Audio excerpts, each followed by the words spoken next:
ওকে আমাকে আমাকে এখন একটু বল কোনটা কি কি করছিস বল। এটা হচ্ছে বিফের স্টু। হ্যাঁ, এটা শুধু পেঁয়াজের উপরে রান্না হইছে। ও মাই গড, পেঁয়াজ আর মশলা। নলিটা বলতেছে আজা মুঝে খাজা। দেখ কটা নলি আছে, 4টে আছে, 2টা তোর 2টা প্রিন্সের। এই যে না আমারে একটা দিলে তুমি খালি আমার মোটা বানাইতে চাই। ও মাই গড। আর এটা হচ্ছে তোর, বল তুই বল এটা কি। এটা আমাদের কি রে পোলার চাল কোথায়? ওই যে সব রেডি করে আচ্ছা রাখছি। আচ্ছা, এটা হচ্ছে আমাদের স্পেশাল।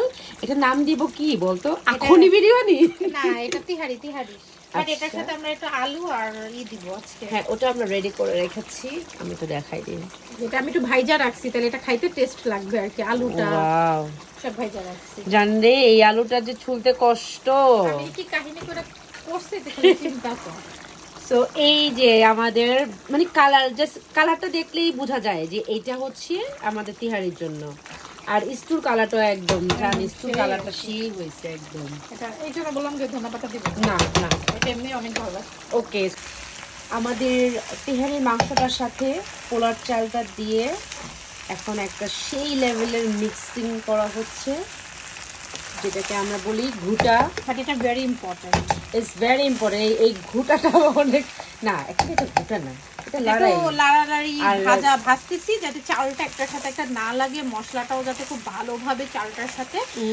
যেখানে আমি চালটা প্রায় 1 ঘন্টার উপরে ভিজিয়ে রাখছিলাম। ও ওয়াও, সো যার কারণে এখানে বুঝতে পারতেছি যে চালটা অলরেডি ফুলে অনেকটা ফুলে আছে। ইউ সি, এটা আমি দেখাচ্ছি, একদম স্পষ্ট দেখা যাচ্ছে। জানি যেই সুন্দর আসতেছে কালারটা ভিডিওতে। ও মাই গড।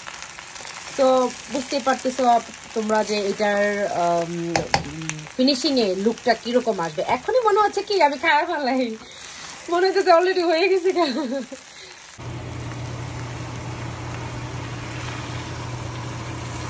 মানে মাপা পানি আছে। আমি চাল দিছিলাম তোর 5 পট, তার সাথে পানি দিব 10 পট। তো এখানে পরিমাণটা একদম মাপে মাপে হতে হবে, যদি একটা পারফেক্ট পোলার চালের একটা সিদ্ধর যে ইয়াটা আছে ওটা চাও পারফেক্ট হতে চাইলে অফকোর্স ওখানে চালের সাথে পানির ব্যালেন্স থাকতে হবে। আর তার সাথে একটু কেওড়ার জল দিব। এখন কেওড়ার জলটা দিলে এইটা একদম মানে রেস্টুরেন্টের স্টাইলের যে একটা একটা যেই আমরা রেস্টুরেন্টে খেলে যে একটা ফ্লেভার আসে, একটা যদিও এটা পুরো সরিষার তেলে রান্না করা। তেহারি বলতেই সরিষার তেল। তেহারি এখন থেকে দেওয়া হবে না, আরো পরে বলক আসার পরে। অলরেডি গরম পানি দেওয়ার কারণে বলক চলে আসতেছে। এই হচ্ছে আমাদের ফাইনাল লুক তিহারের। আর আমার বান্ধবীর নল্লাটা আমাকে দিল এই নল্লাকে আজকে গল্লা হয়েছে। আর আমাদের কুক, ধোয়া ওঠা কুক, দেখি কিভাবে ধোয়া ওঠে কুকের থেকে। এটা দেখো, আর আমাদের special salad, Mahi special salad আমি নিচ্ছি, কুচি কুচি করে কেটেছি। ইস, আর এটা কি দেখা যাচ্ছে?